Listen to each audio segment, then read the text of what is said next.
জিবরিল আলাইহিস সালামের কাজ হচ্ছে আসমান থেকে আল্লাহর কথাগুলো নবীর কাছে পৌঁছে দেবে। জিবরিল আলাইহিস সালামের কাজ এটা। তাই একটা কবি কি বলছেন শুনেন। ধ্যানরত ছিলেন নবী, ধ্যানরত ছিলেন নবী গারে হিরাতে, ফুরকানে হামিদ নাজিল হলো জিবরিল দ্বারাতে, ফুরকানে হামিদ নাজিল হলো জিবরিল দ্বারাতে। ধ্যানরত ছিলেন নবী, ধ্যানরত ছিলেন নবী গারে হিরাতে, ফুরকানে হামিদ নাজিল হলো জিবরিল দ্বারাতে, ফুরকানে হামিদ নাজিল হলো জিবরিল দ্বারাতে। ইকরা পড়েন জিবরিল আমিন, নবীকে দেন পড়ার তালিম। ইকরা পড়েন রুহুল আমিন, নবীকে দেন পড়ার তালিম।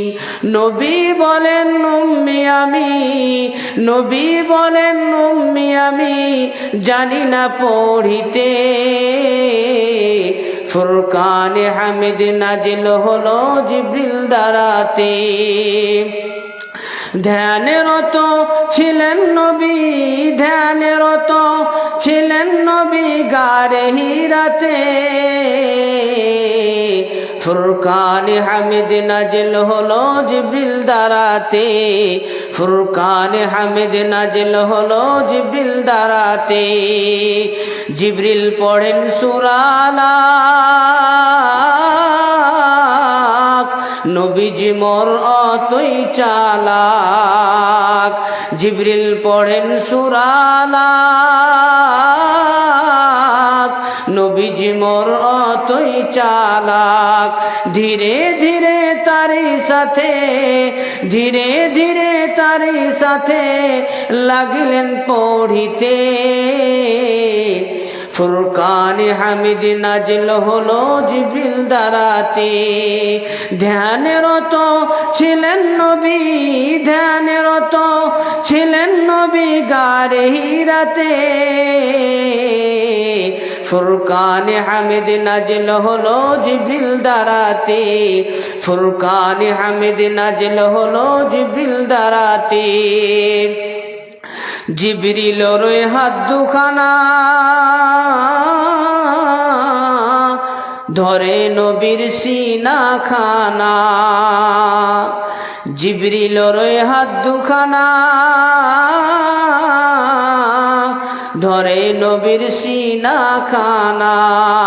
ভয়ে নবীজির ঠোঁট দুখানা, ভয়ে নবীজির ঠোঁট দুখানা লাগিল কাঁপিতে, ফুরকানে হামিদ নাজিল হলো জিবরিল দ্বারাতে। ধ্যানরত ছিলেন নবী, ধ্যানরত ছিলেন নবী গারে হিরাতে,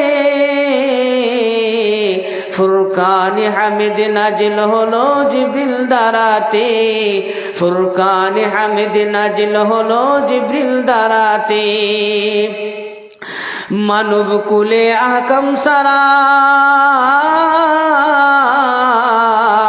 পূর্ণ কালাম 30 পারা, মানব কুলে আহকাম সারা পূর্ণ কালাম 30 পারা। ধীরে ধীরে আল্লাহ তাআলা, ধীরে ধীরে আল্লাহ তাআলা পাঠালেন ধারাতে, ফুরকানে হামিদ নাজিল হলো জিবরিল দ্বারাতে। ধ্যানরত ছিলেন নবী, ধ্যানরত ছিলেন নবী গারে হিরাতে, ফুরকানে হামিদ নাজিল হলো জিবরিল দ্বারাতে, ফুরকানে হামিদ নাজিল হলো জিবরিল দ্বারাতে। জিবরিল জিবরিলের কাজ ছিল আল্লাহর আসমান থেকে আল্লাহর কথাগুলো এই পৃথিবীতে নিয়ে আসা। জিবরিল আমিন আল্লাহর সমস্ত কথা এই দুনিয়াতে নবীকে, নবীর কানে, নবীর অন্তরে ভরে দিতেন এবং নবীকে জানিয়ে দিতেন আল্লাহ তাআলা এই সমস্ত কথা আসমান থেকে আপনার জন্য পাঠিয়েছেন। জিবরিলের দায়িত্ব ছিল আসমান থেকে আল্লাহর কথা পৃথিবীতে নিয়ে আসা। তার মধ্যে আর একজন ফেরেশতা যার নাম হযরতে আজরাইল আলাইহিস সালাম। আমরা সেই মালাকুল মউতকে সকলেই জানি, সকলেই তার নাম শুনেছি। আজরাইল আলাইহিস সালামের কাজ হলো মানুষের জান কবজ করা। আল্লাহ তাআলা আজরাইল আলাইহিস সালামকে মানুষের জান কবজ করার দায়িত্ব দিয়েছেন। ইসরাফিল আলাইহিস সালামকে আল্লাহ তাআলা দায়িত্ব দিয়েছেন সিংহায় ফু দেওয়ার জন্য। একদিন কিয়ামত হবে, সেই কিয়ামত যখন হবে আল্লাহ তাআলার হুকুমে সিংহায় আওয়াজ দেওয়া হবে। যেই ফেরেশতা আওয়াজ দেওয়ার জন্যে, যেই ফেরেশতা আওয়াজ দেওয়ার জন্য রেডি হয়ে আছেন, দায়িত্ব পালন করে আছেন, আল্লাহ তাআলা যখনই সেই ইসরাফিল আলাইহিস সালামকে হুকুম করবেন, ইসরাফিল আলাইহিস সালাম সিংহায় ফুঁক দেবেন এবং সঙ্গে সঙ্গে সারা দুনিয়া ধ্বংস হয়ে যাবে। আল্লাহ তাআলা এই মতো করে এক একজন ফেরেশতাকে এক একটা দায়িত্ব দিয়ে রেখেছেন। এবং অনেক ফেরেশতা আছে যারা ওয়াজ মাহফিলের মজলিসে আসে এবং যারা কোরআন হাদিসের কথা শুনে, যারা কোরআন হাদিসের কথা শুনে তাদের জন্য ফেরেশতারা দোয়া করে। এই মতো করে করে আল্লাহ তাআলা ফেরেশতাদেরকে দায়িত্ব দিয়ে রেখেছেন এবং সেই ফেরেশতারা সব সময় আল্লাহর কাজে নিযুক্ত আছেন, আল্লাহর কাজে নিযুক্ত আছেন এবং আল্লাহর কাজ করে যাচ্ছেন। আমরা মানুষ, কিন্তু ফেরেশতারা এমন জাত, তাদের কোনো খাওয়ার নাই, তাদের পেশাব পায়খানা নাই, তারা কোনোদিন পেশাব পায়খানা করে না, তারা কোনোদিন কোনো রকমের খাবার খায় না। আল্লাহ তাআলা কালাম পাকের মধ্যে বলছেন ফেরেশতারা ইউসাব্বিহুনাল লাইলা ওয়ান নাহারা লা ইয়াফতুরুন। ফেরেশতারা সব সময় আল্লাহর জিকির আজকারে মগ্ন আছে। রাত দিন সব সময় আল্লাহকে ডাকতে আছে, আল্লাহকে স্মরণ করতে আছে। আল্লাহকে এত ডাকে আল্লাহ তাআলা ফেরেশতাদের কথা নিজেই বলছেন লা ইফতারুন। সেই সমস্ত ফেরেশতারা কখনো কোনো সময় ক্লান্ত বোধ করে না, খাস্তা না হয় না। 24 ঘন্টা ফেরেশতারা আল্লাহর জিকির আজকার করতে আছে। এবং ফেরেশতারা কত আছে জানেন? তাদের কোয়ান্টিটি লক্ষ কোটি কোটি, জিনা এর কোনো গণনা নাই। আল্লাহ তাআলার নবী জনাব মুহাম্মদুর রাসূলুল্লাহ সাল্লাল্লাহু আলাইহি ওয়াসাল্লাম বলছেন, আমি যখন মেরাজে গেলাম, মেরাজে একখানা ঘর, যেই ঘরের নাম হচ্ছে বাইতুল মামুর। বাইতুল মামুর কি বললাম? ঘরের নাম বাইতুল মামুর। এই বাইতুল মামুর ঘরটা আছে ঠিক কাবা ঘর যেখানে আছে, সেই কাবা ঘরের ঠিক ওপরে একবারে সোজা। এবং কাবা ঘরটা আছে সারা দুনিয়ার মিডিলে, সারা দুনিয়ার মধ্যস্থলে। আল্লাহ তাআলা সেই বাইতুল মামুর এত বিশাল বড় মসজিদ, আল্লাহ পাকের নবী হাদিসের মধ্যে বলছেন সেই মসজিদে একবার যে ফেরেশতা একবার যে ফেরেশতা সালাত আদায় করবে, নামাজ আদায় করবে, দ্বিতীয়বার আর চান্স পাবে না, দ্বিতীয়বার আর চান্স পাবে না। এত অগণন ফেরেশতা আল্লাহ তাআলা তৈরি করে রেখেছেন, এত অগণন ফেরেশতা।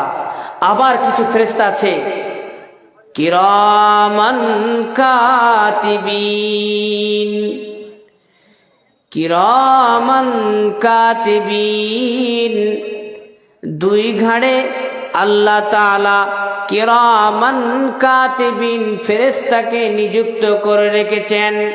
কিরামান কাতিবিন, দুই ঘাড়ে দুই ফেরেশতা আমাদের ঘাড়ে আছে। আমাদের নেকি আমাদের গুনাহ সব সময় লিখতে আছেন, সব সময় ঘাড়ের ফেরেশতা রেজিস্টার নিয়ে রেডি আছেন, প্রস্তুত আছেন। আমরা যা কিছু করছি সমস্ত কিছু কিরামান কাতিবিন, এই দুই ঘাড়ে দুই ফেরেশতা আমাদের নামায়ে আমাল লিখতে আছেন। মা বোনেরা আমার, ভাই বাপ জানেরা আমার, যখন আমাদের নামায়ে আমাল বিচারের দিন আমাদের সামনে পেশ করা হবে, যখন আমরা নামায়ে আমালটাকে খুলে দেখব, যখন আমরা নিজের নিজের খাতাকে, নিজের নিজের রেজিস্টারকে আমরা খুলে দেখব, সে সময় আমরা দেখতে পাব, হায় আল্লাহ, এত ছোট গুনাহ, যেই গুনাহটা আমি ভাবতে পারিনি, যেই গুনাহটাকে আমি গুনাহ মনে করিনি, সেই গুনাহটাও এখানে লেখা আছে। যেই নেকিটাকে আমি নেকি মনে করিনি, সেই নেকিটাও এখানে লিখে আছে। আল্লাহ তাআলা সমস্ত কিছু কিরামান কাতিবিনের মাধ্যমে আমাদের নামায়ে আমাল, আমাদের আমলের খাতাতে লিপিবদ্ধ করে রেখেছেন। বাঁচার উপায় নাই। প্রত্যেক ফেরেশতাদেরকে আল্লাহ তাআলা দায়িত্ব দিয়ে রেখেছেন।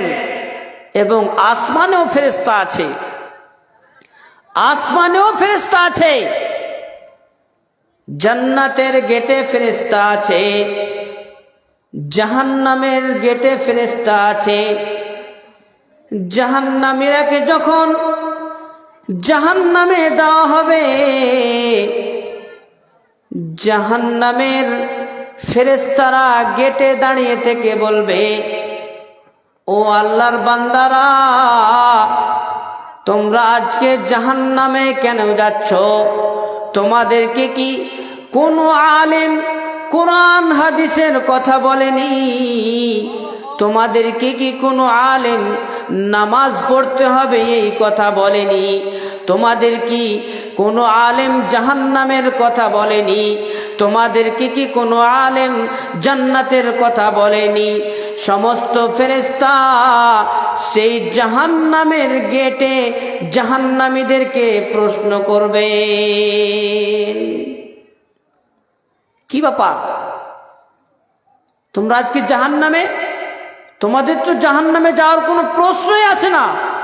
তোমরা তো মুমিন, তোমরা তো মুসলমান, তোমরা তো শেষ নবীর উম্মত, তোমরা তো আল্লাহকে আল্লাহ বলেছো, কোরআনকে মেনেছো, নবীর কথাকে মেনেছো, কি ব্যাপার আজকে তোমরা জাহান্নামে কেন যাচ্ছ? ফেরেশতা, জাহান্নামের ফেরেশতা প্রশ্ন করবে। তখন জাহান্নামীরা বলবে, আমরা যারা জাহান্নামে যাব, আমরা নিজের মুখে কথা বলবো, আমরা বলবো, ও দারোগা, ও ফেরেশতা, আমাদেরকে সব কথা বলা হয়েছিল, আমাদেরকে জালসার মাধ্যমে মৌলভী সাহেব, ইমাম সাহেব, প্রতি জুমাতে খুতবার মাধ্যমে জাহান্নামের কথা বলেছিলেন, কিন্তু আমরা তাদের কথাকে সত্য ভাবিনি, তাদের কথাকে আমরা গ্রাহ্য করিনি, তাদের কথাকে আমরা মিথ্যা মনে করেছিলাম, তাদের কথাকে আমরা কোনোদিন স্বীকার করিনি।